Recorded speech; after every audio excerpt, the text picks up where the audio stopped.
Go sit next to Grandma and Grandpa. Go sit next to Oh, him. I know a lot. You do? What president? What number was he? 16. Right in the middle, right here. Here.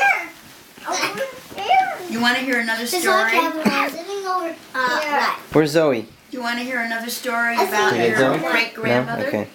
I'm sorry. Sure. Yeah, I want to hear another story. Okay. The great-grandmother, her name was Malkalea. Is that who I am? She's That's in the my picture, middle name.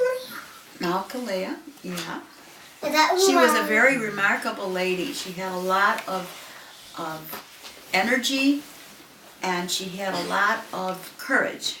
She's the lady I told you bought trinkets at the port before she got on board the ship so that she could sell it to the other passengers so that she would have extra money when she landed at Ellis Island. And she also, when she got to Indianapolis, Indiana, found that her husband, my grandfather, wasn't earning a very good living. She had to figure out what could she do to bring in some money so they wouldn't starve. So she decided that she would sell produce in a big open-air market. And she took my mother, who was at that time almost 10 years old. She said, "You're going to go with me to the lumber yard, and we're going to pick up some lumber and build a table." And my mother said, "How are we going to do this?" She said, "I will show you."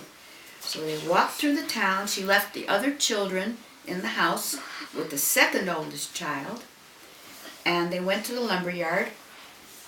They picked up lumber, schlepped it home across the city to the house they lived in, and in the yard she showed my mother with hammer and nails how to build a table, probably close in size to a ping pong table, with little bins underneath.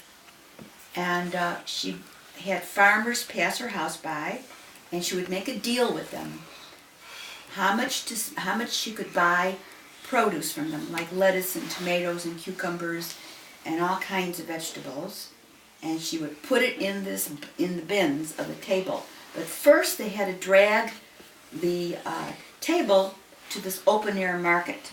Then they had to drag all the vegetables and fruits to the table.